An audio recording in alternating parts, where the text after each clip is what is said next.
भक्तों, ओम नमः शिवाय, श्री शिवाय नमस्तुभ्यम, जय श्री महाकाल। जी हाँ भक्तों, क्या आपके भी घर में कोई ऐसा व्यक्ति है जिसका विवाह नहीं हो पा रहा?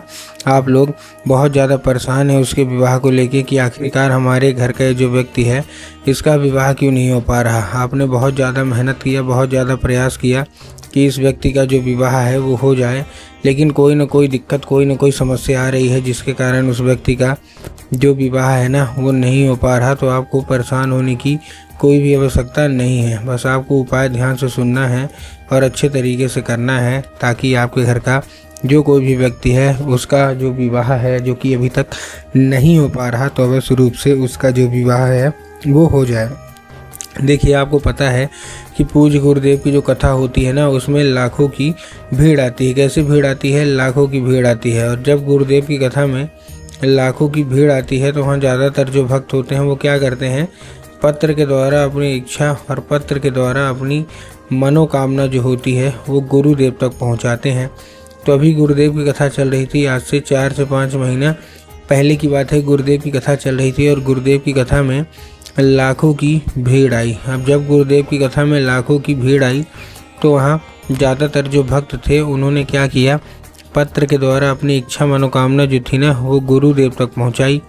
अब जैसे ही गुरुदेव के पास पत्र पहुँचा और गुरुदेव ने पत्र पढ़ा तो वहाँ गुरुदेव ने देखा कि ज़्यादातर जो भक्त हैं उनकी क्या है, केवल एक ही इच्छा और एक ही मनोकामना है, क्या कि गुरुदेव हमारे घर का जो व्यक्ति है ना उसका विवाह नहीं हो पा रहा। हम लोग बहुत ज़्यादा परेशान हैं उसके विवाह को लेके कि आखिरकार इसका जो विवाह है वो क्यों नहीं हो पा रहा, कृपया करके कोई उपाय बता दें, हम लोग बहुत ज़्यादा परेशान हैं। अब जैसे ही गुरुदेव ने ये देखा तभी गुरुदेव ने 2 से 3 उपाय बता दिए और कहा केवल और केवल ये उपाय कर लेना। क्योंकि उस पत्र में ये भी था कि गुरुदेव हमने बहुत ज़्यादा मेहनत किया उसका विवाह का, बहुत ज़्यादा पंडितों को दिखाया, बहुत ज़्यादा कुंडली मिलवाई, लेकिन फिर भी उसका जो विवाह है वो होने का नाम ही नहीं ले रहा, कृपया करके कोई उपाय बता दें। अब जैसे ही गुरुदेव ने ये देखा तभी गुरुदेव ने 2 से 3 उपाय बताया और कहा ये उपाय करना। अब जैसे ही लोगों को ये उपाय पता चला, लोगों ने जा जाके इस उपाय को घर में करना शुरू कर दिया।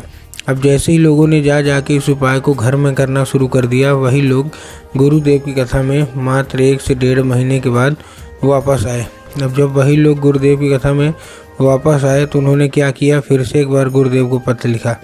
लेकिन ये वाला जो पत्र था ये गुरुदेव को धन्यवाद के रूप में पत्र था कि गुरुदेव धन्य हो आपका, आपके द्वारा बताया गया उपाय हमने कर लिया है, हमारी सारी इच्छा मनोकामना जो है वो भी पूरी हो गई है, आपका कोटि कोटि धन्यवाद। तो देखिए, जो लोग भी मेरी आवाज़ अभी सुन रहे हैं ना, अगर आपको भी जानना है कि आखिर ऐसा कौन सा उपाय है जिसको करने मात्र से इच्छा मनोकामना जो है वो पूरी हो जाती है, तो चलिए हम बताते हैं आपको आज की इस वीडियो के माध्यम से कि आपको करना क्या है।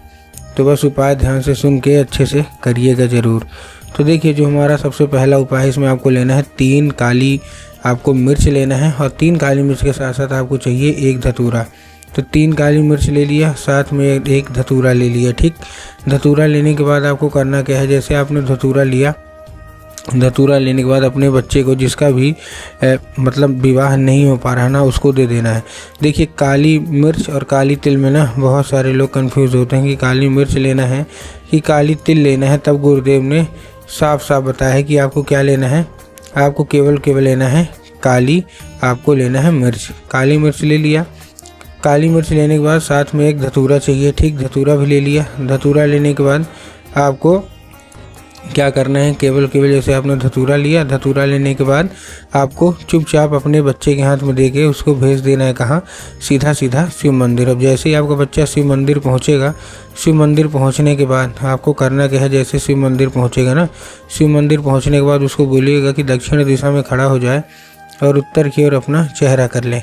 अब देखिए, दक्षिण और उत्तर में ना बहुत सारे लोग कंफ्यूज होते हैं कि दक्षिण क्या है उत्तर क्या है, हमको थोड़ा साफ साफ बताओ। तब गुरुदेव ने साफ साफ बताया है कि आप जिस भी शिव मंदिर जा रहे हैं ना उस शिव मंदिर का जिधर साइड जलाधारी होगा आपको अपना चेहरा उधर साइड करके खड़े हो जाना है। ठीक, खड़े हो गए। खड़े होने के बाद आपको करना क्या है, एक नाम लेके, कौन सा, महादेव का बहुत ही सुंदर सा नाम है, श्रम्भेश्वर महादेव। तो आपको करना क्या है, आपको केवल और केवल श्रम्भेश्वर महादेव का नाम लेके और उन्हीं का स्मरण करके आपको चुपचाप क्या कर देना है, अर्पित कर देना है बस। पूज्य गुरुदेव कहते हैं कि अगर आपने ऐसा कर लिया तो अवश्य रूप से सारी इच्छा मनोकामना जो है वो पूरी होनी ही होनी है। ठीक है, ये था कौन सा हमारा, ये था हमारा पहला उपाय।